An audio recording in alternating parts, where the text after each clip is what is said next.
समिधान शाहजीलाई rap हान्न त्यो अधिकार त्यो नेपाल विद्यार्थी संघले दिएको।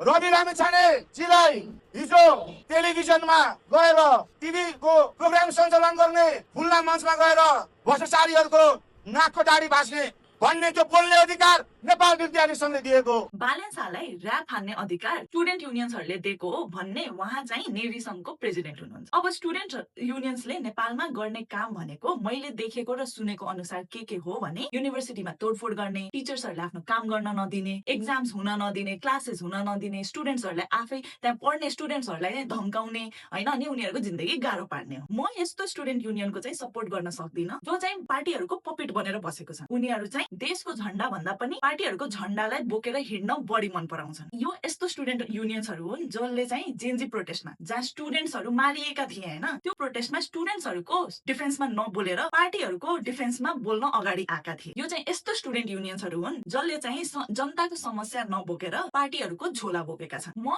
यस्तो स्टुडेन्ट युनियन्सको सपोर्टमा छु जसले चाहिँ स्टुडेन्ट्सहरूको मुद्दा उठाउँछ, जस्तै एक्जाम टाइममा नहुने, रिजल्ट नै टाइममा नआउने, क्लासेस नहुने प्रब्लमहरू, त्यसपछि अनइम्प्लोइमेन्टको प्रब्लम्सहरू होइन, जुन अपर्च्युनिटिज नै पाउँदैन नेपालमा, यस्तो एजेन्डाहरू चाहिँ उठाउनु पर्यो रादर देन पार्टीहरूको एजेन्डा बोकेर अगाडि हिँडेका। र त्यो सँगसँगै जसले देशको संविधान र डेमोक्रेसीलाई रिस्पेक्ट र फलो गर्छ, म त्यस्तो स्टुडेन्ट युनियनको सपोर्ट गर्छु। एउटा डेमोक्रेसीमा स्टुडेन्ट युनियन चाहिँ इम्पोर्टेन्ट हुन्छ किनभने उनीहरूले देशको सबैभन्दा ठुलो जुन पपुलेसन छ उनीहरूको मुद्दा उठाउने हो। So that is important. तर स्टुडेन्ट युनियन्सहरू पार्टी एफिलिएट भएपछि तिनीहरूले आफ्नो एजेन्डा नै बिर्सिन्छन्। द्याट इज वाइ त्यस्तो पार्टी एफिलिएटेड स्टुडेन्ट युनियन्सलाई चाहिँ खारेज गर्नुपर्छ, ब्यान गर्नुपर्छ, त्यसको चाहिँ म सपोर्टमा छु। तर इन्डिपेन्डेन्ट स्टुडेन्ट युनियन्स बनेर अगाडि निस्किनुपर्छ नेपालमा, त्यसको चाहिँ म सपोर्ट गर्छु र आई होप त्यस्तो होस् पनि। तपाईलाई चाहिँ के लाग्छ यो सबै मुद्दामा? आफ्नो विचार कमेन्ट्समा भन्नु होला।